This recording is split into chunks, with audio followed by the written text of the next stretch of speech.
Hey, I'm Jesse. Let's have a devotion. We're in the Gospel of Matthew. I hope you have this book right here. The print version is available on Amazon. You can also subscribe at jessecampbellministries.com. Matthew chapter 4, verse 1. Then Jesus was led up by the Spirit into the wilderness to be tempted by the devil. After he had fasted 40 days and 40 nights, he was hungry. Then the tempter approached him and said, "If you are the Son of God, let these stones become bread." He answered, "It is written, man must not live on bread alone, but on every word that comes from the mouth of God." So Jesus responds with a recitation of Deuteronomy chapter 8, verse 3. But the opening verses are profound. They seem obvious, they seem VBS elementary, but I think that's part of what's lost on us. We forget this. Jesus was led by the Spirit into the wilderness. You might think that you're led by the Spirit into a winning lottery ticket, but you're not. Jesus was led by the Spirit into the what? The wilderness. You will be led by the Spirit, not necessarily into the American dream. In fact, odds are against that. Let's say it's 10%. So there's a 10% chance that God's will for you is the American dream, meaning the big, giant, beautiful house with a white picket fence and ever-increasing prosperity. That means even in the 10% case, like there's a 90% chance it's not God's will that you would prosper. God's will for Jesus, think about that. God's will for Jesus, the Father's will for the Son, as led by the Spirit. Do you see all three of the Trinity here? The Father, the Son, the Spirit. The Father's will presiding over the Son by the leading of the Spirit into what? It's not prosperity. It's not a 5,000 square foot house. It's not a Dodge Hellcat, ironically. It's the wilderness. Like God's will for the Son was the wilderness, and he was led by the Spirit there. That's Matthew 4 basic, man. Welcome to Vacation Bible School. Open up your Bible, perhaps for the very first time. It's not God's will that you would prosper all the time. Sometimes it might be, but biblically, it's not always the case. In fact, for Jesus, God led him to the wilderness, the wild. Literally, wilderness is the first syllable of wilderness. Like wild, wilderness. Like wild is the first syllable. Jesus was led by the Spirit into the wilderness. Now, why is that? I'm glad you asked, Bert. It's to be tempted by the devil. That's Matthew 4:1. It's just one sentence, but like there's so much theology there. Because God's will, the Father's will for the Son, as dictated and led by the Spirit, was to go to the wilderness. Why is that? So that he would have like a beautiful retreat in a paradise by the beach? No, to be tempted by the devil, for crying out loud. This was the Father's will for the Son. So are you shocked when his will for you is any different, especially when your inheritance is identical to that of the Son, in a sense, that you would be counted as a co-heir with Christ? You are co-heirs with the one who is led by the Spirit into the wilderness to be tempted by the devil. So is it any wonder that you likewise would face temptations? Now, your temptations are far less than that faced by Jesus himself. But Matthew 4:1 is telling. I don't know where we get the idea that God's will for us is always that we would prosper and do better, that our stocks would pay off, that our investments would always return in the positive, that our finances would always be in the black, and that we would never be led astray.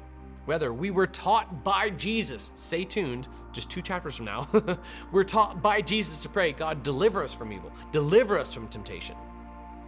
Here it is, Matthew chapter 4, verse 1. Jesus was led by the Spirit into the wilderness to be tempted by the devil. That's so basic, but it's so informative. After he had fasted 40 days and 40 nights, he was hungry. Go figure, right? Of course. Oh, man. Then the tempter approached him. Okay, the word then, I know, it sounds like I'm just parsing on the details here, but that's what the devil does. He pounces upon opportunity. The devil then is an opportunist. He is opportunistic. Then the devil approached him. Then, after 40 days and 40 nights of not eating, then that is when the devil approached. I've been doing student ministry for some time. Like, I began in 2007, and here I am still doing it. And when young men share with me, like, I was on a date and we went to her house, her parents are out of town, we watched a romantic comedy, and then we're sitting there alone, isolated, without accountability, and then we got tempted. I'm always like, man, no duh. Like, of course you got tempted. You practically tempted yourself there. You set up the opportunity. The devil is an opportunist. He will wait until you are weak, and then he will strike. Chapter 4, verse 3, then the tempter approached him and said, if you are the Son of God, let's talk about those words. The devil has not changed his tune since Eden. And thousands of years have gone by from Genesis 1 to Matthew 4. I mean, consider the gall of these words. If you are the Son of God, especially consider their gall considering the source. Devil, like, you knew, and you have always known. It was prophesied in Eden that he would crush your head. You saw Gabriel come rushing out of the heavens urgently to deliver the name to Joseph and to Mary. You know for a fact he's the Son of God. And yet you have the gall, devil, to speak to Jesus these words, if you are the Son of God. He knows the truth. That's what makes his lies lies. That's what makes his speech dishonest. The fact that he honestly knows the truth and yet speaks the converse. If you are the Son of God. If it's God's will that you don't cheat on your spouse. If it's God's will that you don't look at pornography. If it's God's will that you not cheat on your taxes. If it's God's will that fill in the blank. Like, this is how the devil spoke to Jesus. Look at it as a blueprint for how he will speak to you. As Jesus heard the words, both the devil and Jesus knew the truth.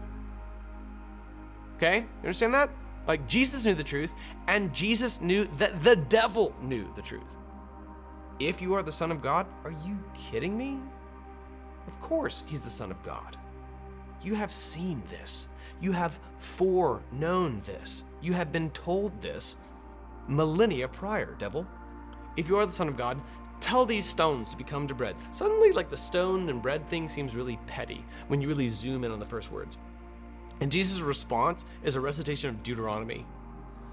Man must not live on bread alone, but every word that comes from the mouth of God.